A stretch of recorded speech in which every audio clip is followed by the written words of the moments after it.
Assalamualaikum warahmatullahi wabarakatuh, sahabat muslim yang dirahmati Allah Subhanahu wa Ta'ala. Taubat dari dosa yang dilakukan oleh seorang mukmin dan saat itu ia sedang berusaha menuju kepada Allah Subhanahu wa Ta'ala adalah kewajiban agama.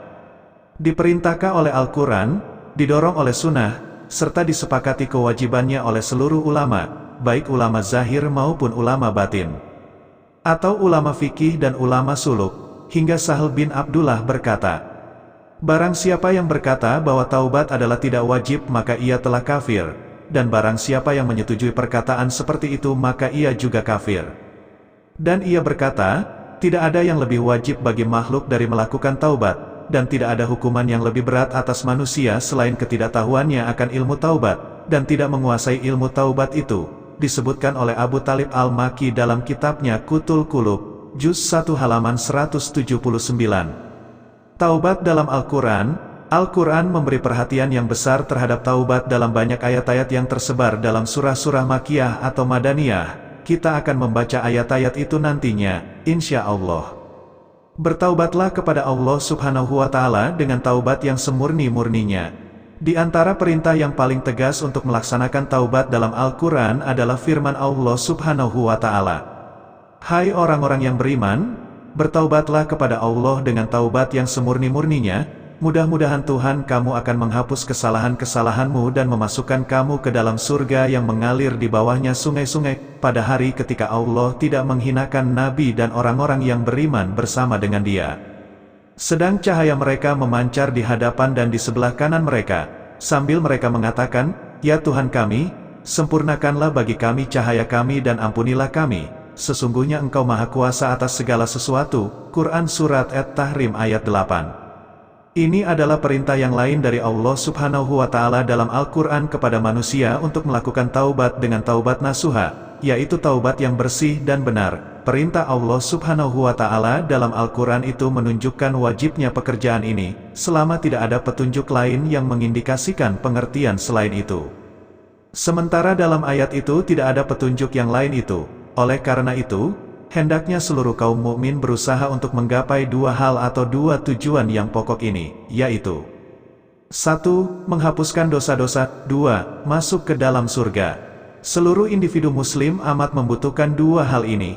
Mengutip pernyataan seorang ahli hikmah, Syekh Shihabuddin Ahmad Ibnu Hajar Al-Asqalani dalam kitabnya Al-Munabihat, ala al-Isti'dad li Yaumil Mi'ad, menyebutkan tidak ada yang bisa memastikan apakah tobat seorang hamba diterima atau tidak. Namun, setidaknya ada 6 hal yang menandakan tobat seseorang diterima oleh Allah Subhanahu wa Ta'ala. Syekh Nawawi, Nasaih Al-Ibad, halaman 49. Pertama, dalam hati seorang yang bertobat lahir kesadaran bahwa dirinya tidak terpelihara dari dosa. Ini berarti, kapanpun dirinya bisa terjerumus lagi ke dalam perbuatan dosa, baik dosa yang telah ditobati maupun dosa yang berbeda. Atas dasar itu, dia selalu berhati-hati menghadapi hal-hal yang sekiranya bisa mengantarkan dirinya jatuh lagi pada kubangan yang sama dan kembali berbuat nista. Kedua, mendapati hatinya sedikit gembira dan banyak bersedih.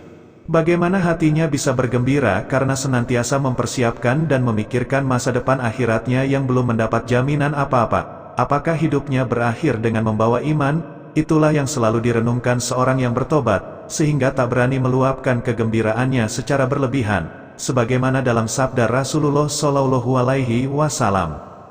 Artinya, siapa saja yang banyak mengingat kematian akan sedikit gembiranya dan sedikit rasa hasutnya. Hadis riwayat Ibnu Al-Mubarak. Ketiga, lebih dekat dengan orang-orang yang saleh, dan jauh dari orang-orang yang jahat dan buruk perangainya. Di saat yang sama, dia menyadari bahwa dekat dengan orang-orang baik dapat mempertahankan kebaikan dirinya dan bisa diingatkan manakala berbuat kesalahan. Sebaliknya, bergaul dengan orang-orang jahat membuka kesempatan bagi dirinya tergerus oleh keburukan mereka, walaupun dia berusaha tidak melakukannya. Benar apa yang disampaikan Rasulullah Shallallahu Alaihi Wasallam. Teman yang baik dan teman yang buruk dibaratkan seperti pembawa minyak wangi dan peniup selongsong api. Pembawa minyak wangi akan menghembuskan aroma wangi kepadamu, sehingga engkau membeli minyak wanginya atau mencium aromanya. Sedangkan peniup selongsong api akan membakar pakaianmu atau engkau mencium bau asap darinya. Hadis riwayat Al-Bukhari dan Muslim. Keempat, melihat perkara dunia yang sedikit sebagai sesuatu yang banyak di hadapannya. Sedangkan melihat perkara akhirat yang banyak sebagai sesuatu yang sedikit. Sang hamba yang bertobat ingat bahwa sesedikit apapun kekayaan dunia, yang halalnya akan dihisap dan dipertanggungjawabkan, sedangkan yang haramnya akan disiksa. Lebih berat lagi, pertanyaan tentang harta lebih berat daripada pertanyaan tentang yang lain. Soal ilmu misalnya, hanya ditanya, untuk apa ilmu itu dipergunakan, sedangkan soal harta akan ditanya, dari mana harta itu didapatkan dan untuk apa harta itu dibelanjakan. Kelima, melihat diri dan hatinya sibuk dengan perkara-perkara yang dibebankan Allah kepada dirinya, sedangkan terhadap perkara-perkara yang telah dijamin oleh Allah, tak sedikit pun meresahkannya.